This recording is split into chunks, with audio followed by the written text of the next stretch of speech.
आज तारीख है 23 अगस्त 2026 दिन रविवार। नमस्कार, मैं हूं शिल्पी और स्वागत है आपका हमारे चैनल यूए खबर में। खबरों में आगे बढ़ते हुए हम सबसे पहले नजर डालेंगे आज की हेडलाइंस पर, फिर जानेंगे खबरों को विस्तार से। यूए में कर्मचारियों के हेल्थ इंश्योरेंस को लेकर नियोक्ताओं की 6 बड़ी लापरवाहियां आई सामने। शारजा में एग्जिट छूट जाए तो अचानक कट मारना पड़ेगा भारी, 1000 दिरहम फाइन और 4 ब्लैक पॉइंट्स। दुबई एयरपोर्ट पर कस्टम क्लियरेंस अब 45 मिनट से घटकर 5 मिनट से भी कम, यात्रियों को बड़ी राहत। यूए में बारिश के साथ तेज हवाओं का अलर्ट, 50 किलोमीटर प्रति घंटे तक पहुंच सकती है रफ्तार। अबू धाबी पुलिस की पैदल चलने वालों को चेतावनी, गलत जगह से पार की सड़क तो 400 दिरहम का जुर्माना। यूए में सरकारी सेवाओं का तरीका बदलने की तैयारी, एआई अब आपकी जगह खुद पूरा कर सकेगा काम। और आखिर में हम जानेंगे क्या है आज के रियाल रेट्स, क्या है आज के गोल्ड रेट्स और क्या है आज के दिरहम रेट्स। तो चलिए खबरों को जानते हैं विस्तार से। यूए में कर्मचारियों के हेल्थ इंश्योरेंस को लेकर नियोक्ताओं की 6 बड़ी लापरवाहियां आई सामने। यूए में हेल्थ इंश्योरेंस को लेकर नियोक्ताओं यानी कि एम्प्लॉयर को कर्मचारियों के अधिकारों का खास ध्यान रखना होगा। अधिकारियों ने ऐसी 6 तरह की उल्लंघन वाली स्थितियों की पहचान की है जिनमें कर्मचारियों को जरूरी स्वास्थ्य बीमा कवरेज नहीं देना या बीमा से जुड़ी निर्धारित प्रक्रियाओं का पालन नहीं करना शामिल है। सरकार ने साफ किया है कि कर्मचारियों को आवश्यक स्वास्थ्य बीमा उपलब्ध कराना नियोक्ता की जिम्मेदारी है। कंपनियों से कहा गया है कि वे कर्मचारियों की बीमा स्थिति नियमित रूप से जांचें और ये सुनिश्चित करें कि कवरेज नियमों के मुताबिक बना रहे। अधिकारियों का कहना है कि हेल्थ इंश्योरेंस सिर्फ एक प्रशासनिक प्रक्रिया नहीं है, बल्कि कर्मचारियों और उनके परिवारों को जरूरी मेडिकल सेवाओं तक पहुँच देने का महत्वपूर्ण हिस्सा है। इसलिए कंपनियों को नियमों का पालन करने और किसी भी उल्लंघन से बचने की सलाह दी गई है। शारजा में एग्जिट छूट जाए तो अचानक कट मारना पड़ेगा भारी, 1000 दिरहम का फाइन और 4 ब्लैक पॉइंट्स। शारजा में पुलिस ने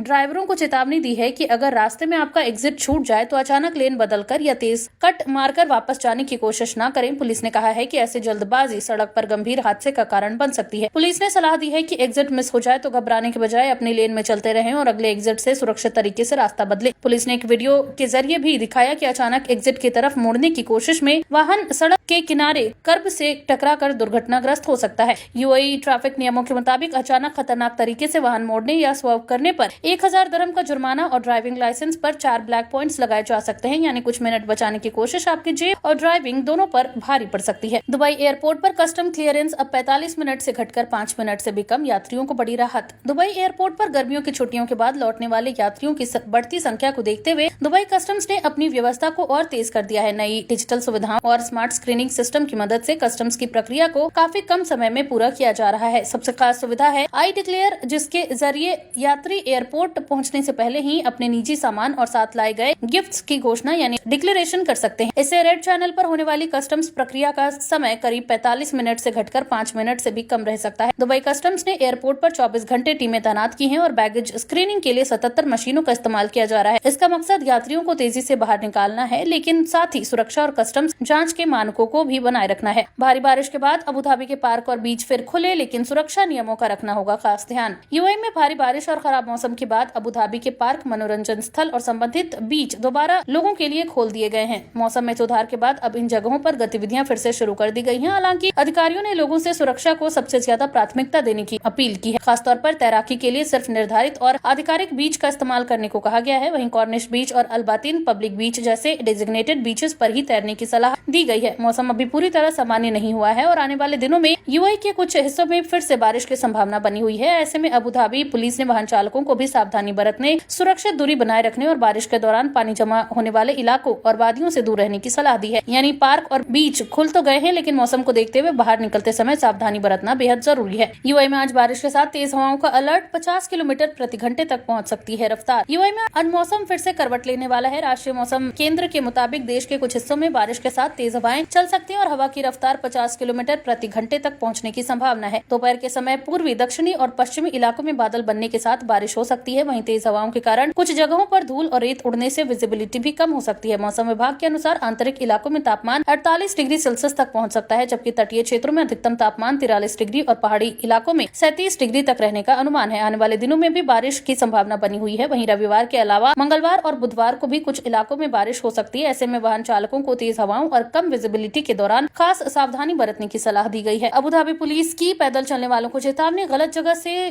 पार की सड़क तो 400 दिरहम का जुर्माना। अबू धाबी पुलिस ने पैदल चलने वालों को सड़क पार करते समय खास सावधानी बरतने की अपील की है। पुलिस ने कहा है कि सड़क को अनधिकृत जगह से पार करना या ट्रैफिक सिग्नल की अनदेखी करना बेहद ही खतरनाक हो सकता है और इससे पैदल चलने वाले के साथ साथ वाहन चालक की जान भी खतरे में पड़ सकती है। पुलिस ने लोगों से कहा है कि सड़क पार करने के लिए हमेशा ज़ेब्रा क्रॉसिंग, पैदल यात्री ब्रिज या अंडरपास ब्रिज का इस्तेमाल करें और पैदल चलने वालों के लिए दिए गए सिग्नल का पालन करें। गलत जगह से सड़क पार करने पर 400 दिरहम का जुर्माना लगाया जा सकता है। वहीं ड्राइवरों को भी पैदल यात्रियों के प्रति सतर्क रहने और निर्धारित क्रॉसिंग के पास पहुंचते समय अपनी रफ्तार कम करने की सलाह दी गई है। पुलिस के मुताबिक सड़क सुरक्षा सिर्फ ड्राइवर या पैदल यात्री की नहीं बल्कि दोनों की साझा जिम्मेदारी है। यूएई समेत 8 देशों ने इजरायल की E1 सेटलमेंट योजना का किया विरोध, तत्काल रोक लगाने की मांग। यूएई, सऊदी अरब, कतर, जॉर्डन, इंडोनेशिया, पाकिस्तान, तुर्की और मिस्र के विदेश मंत्रियों ने इजरायल की E1 सेटलमेंट योजना और कब्जे वाली फिलिस्तीनी इलाकों में बस्तियों के विस्तार की कड़ी निंदा की है। संयुक्त बयान में इस योजना को तुरंत रोकने की मांग की गई है। इन देशों का कहना है कि E1 योजना वेस्ट बैंक और पूर्वी यरूशलेम के बीच भौगोलिक संपर्क को प्रभावित कर सकती है और इससे स्वतंत्र फिलिस्तीन राज्य की स्थापना की संभावनाओं को नुकसान पहुंचने का खतरा है। विदेश मंत्रियों ने अवैध बस्तियों के विस्तार में शामिल संस्थाओं और व्यक्तियों के खिलाफ अंतर्राष्ट्रीय स्तर पर जवाबदेही और उचित प्रतिबंधों का समर्थन किया। साथ ही उन्होंने 1967 की सीमाओं के आधार पर 2 राज्य समाधान को स्थायी और न्यायपूर्ण शांति का रास्ता बताया। संयुक्त बयान में संयुक्त राष्ट्र सुरक्षा परिषद और अंतर्राष्ट्रीय समुदाय से भी तत्काल कदम उठाने की बात कही गई है। अल ऐन में 14 किलोमीटर लंबी ग्रीन बैरियर, उड़ती रेत को 90% तक रोकने का लक्ष्य। अबू धाबी के अल ऐन में उड़ती रेत और धूल की समस्या को कम करने के लिए करीब 14 किलोमीटर लंबी ग्रीन बैरियर तैयार की जा रही है। इस योजना का उद्देश्य तेज हवाओं के दौरान रेगिस्तानी रेत को सड़कों और आसपास के इलाकों तक पहुंचने से रोकना है। इस ग्रीन बैरियर में पेड़ पौधों और हरित क्षेत्र का इस्तेमाल किया जाएगा जो हवा की रफ्तार को कम करने और रेत को रोकने में मदद करेंगे। अधिकारियों के मुताबिक सही तरीके से विकसित होने के बाद ये परियोजना उड़ती रेत को 90% तक कम करने में मदद कर सकती है। ये पहल सिर्फ सड़कों को रेत से बचाने तक सीमित नहीं है बल्कि अल ऐन के आसपास हरित क्षेत्र बढ़ाने और पर्यावरण को बेहतर बनाने की दिशा में भी महत्वपूर्ण कदम माना जा रहा है। खासकर गर्मी और तेज हवाओं के दौरान रेत उड़ने से विजिबिलिटी कम होने की समस्या सामने आती है, इसलिए इस तरह की प्राकृतिक सुरक्षा व्यवस्था से सड़क सुरक्षा में भी मदद मिलने की उम्मीद है। यूएई में सरकारी सेवाओं का तरीका बदलने की तैयारी, एआई अब आपकी जगह खुद पूरा कर सकेगा काम। यूएई ने सरकारी सेवाओं को और आसान और तेज बनाने की दिशा में एक बड़ा कदम उठाया है। National committee for the agentic AI project ने सरकारी सेवाओं को एआई के जरिए नए तरीके से डिजाइन करने के लिए एक यूनिफाइड एआई गाइड लॉन्च किया है। नई व्यवस्था में लोगों को खुद ये पता लगाने की जरूरत कम हो जाएगी कि कौन सी सरकारी सेवा किस विभाग से मिलेगी, कौन कौन से दस्तावेज चाहिए और प्रक्रिया कैसे पूरी करनी है। इसके बजाय व्यक्ति सिर्फ अपनी जरूरत एआई असिस्टेंट को बता सकेगा। एआई नागरिक की रिक्वेस्ट को समझकर जरूरी कदमों की पहचान करेगा, संबंधित सरकारी विभागों के साथ समन्वय करेगा और प्रक्रिया को पूरा करने में मदद करेगा। यानी सरकार की कोशिश है कि लोगों को फॉर्म और अलग अलग प्रक्रियाओं के पीछे भागने के बजाय सीधे परिणाम मिले। ये कदम यूएई की उस बड़ी योजना का हिस्सा है जिसके तहत अगले 2 वर्षों में 50% सरकारी सेवाओं और संचालन को एजेंटिक एआई से संचालित करने का लक्ष्य रखा गया है। यूएई में हर 50 में से एक बच्चे को डिजिटल पहचान चोरी का खतरा। साइबर सिक्योरिटी काउंसिल ने दी चेतावनी। यूएई साइबर सिक्योरिटी काउंसिल ने बच्चों की ऑनलाइन सुरक्षा को लेकर बड़ी चेतावनी जारी की है। काउंसिल के मुताबिक हर 50 में से एक बच्चा डिजिटल आइडेंटिटी चोरी के खतरे का सामना कर सकता है। नए स्कूल वर्ष की शुरुआत से पहले छात्रों से अपने ऑनलाइन अकाउंट और डिवाइस की सुरक्षा मजबूत करने की अपील की गई है। काउंसिल ने बच्चों को सलाह दी है कि स्कूल और एजुकेशनल अकाउंट के लिए मजबूत और अलग पासवर्ड रखें। साथ ही 2 फैक्टर ऑथेंटिकेशन यानी 2FA जरूर एक्टिवेट करें। किसी अनजान मैसेज या लिंक पर क्लिक करने से पहले भेजने वाले की पहचान जांचने को भी कहा गया है क्योंकि फिशिंग के जरिए निजी जानकारी चोरी हो सकती है। इसके अलावा बच्चों को अपनी निजी जानकारी जरूरत से ज्यादा ऑनलाइन शेयर न करने, सोशल मीडिया और एप्स की प्राइवेसी सेटिंग चेक करने और पुराने या गैर जरूरी एप्स हटाने की सलाह दी गई है। काउंसिल ने डिवाइस में स्क्रीन लॉक रखने और सिक्योरिटी सॉफ्टवेयर केवल भरोसेमंद स्रोतों से डाउनलोड करने पर भी जोर दिया है। यानी स्कूल शुरू होने से पहले बच्चों के बैग और किताबों के साथ साथ उनके डिजिटल सिक्योरिटी की भी तैयारी जरूरी है। अब जानते हैं क्या है आज के रियाल रेट। तो आज 1 सऊदी रियाल के मुकाबले 25.50 रुपया है जो कि पिछले दिन 25.48 रुपए पर था। वहीं 1 सऊदी रियाल के मुकाबले आज 40.79 नेपाली रुपये है जो कि पिछले दिन 40.75 नेपाली रुपये पर था। वहीं 1 सऊदी रियाल के मुकाबले आज 32.55 बांग्लादेशी टका है जो कि पिछले दिन 32.52 बांग्लादेशी टका पर था। वहीं 1 सऊदी रियाल के मुकाबले आज 73.92 पाकिस्तानी रुपये है जो कि पिछले दिन 73.93 पाकिस्तानी रुपये पर था। वहीं 1 सऊदी रियाल के मुकाबले आज 25.50 भूटानी करेंसी है जो कि पिछले दिन 25.48 भूटानी करेंसी पर थी। क्या है आज के गोल्ड रेट। तो यूएई में सोने की कीमतों में लगातार उतार चढ़ाव जारी है। जहां यूएई में आज 18 कैरेट सोने का दाम 422.25 दिरहम प्रति ग्राम है जो कि पिछले दिन 423 दिरहम प्रति ग्राम पर था। यानी कि आज 18 कैरेट की गोल्ड रेट की भारतीय मुद्रा में बात करें तो लगभग 11,003 रुपए के आसपास होते हैं। वहीं आज 22 कैरेट गोल्ड का दाम यूएई में 513.75 दिरहम प्रति ग्राम है जो कि भारतीय मुद्रा में लगभग 13,388 रुपए के आसपास होते हैं जो कि पिछले दिन 514.75 दिरहम प्रति ग्राम पर था। वहीं यूएई में आज 24 कैरेट सोने का दाम 554.75 दिरहम प्रति ग्राम है, जो कि पिछले दिन 556 दिरहम प्रति ग्राम पर था। वहीं आज 24 कैरेट सोने का दाम की भारतीय मुद्रा में बात करें तो लगभग 14,480 रुपए के आसपास होते हैं। क्या है आज के दिरहम रेट्स? तो आज एक यूए दिरहम के मुकाबले 26.04 रुपए है, जो कि पिछले दिन 26.05 रुपए पर थी। वहीं एक यूए दिरहम के मुकाबले आज 41.69 नेपाली रुपए है, जो कि पिछले दिन 41.68 नेपाली रुपए पर था। वहीं एक यूए दिरहम के मुकाबले आज 33.27 बांग्लादेशी टका है, जो कि पिछले दिन 33.26 बांग्लादेशी टका पर थी। वहीं एक यूए दिरहम के मुकाबले आज 75.56 पाकिस्तानी रुपए है, जो कि पिछले दिन 75.58 पाकिस्तानी रुपए पर थी। वहीं एक यूए दिरहम के मुकाबले आज 26.04 भूटानी करेंसी है, जो कि पिछले दिन 26.05 भूटानी करेंसी पर थी। तो ये थी आज के तमाम ताजा अपडेट्स। ऐसी और खबरों को जानने के लिए बने रहिए हमारे चैनल यूएई खबर के साथ। धन्यवाद।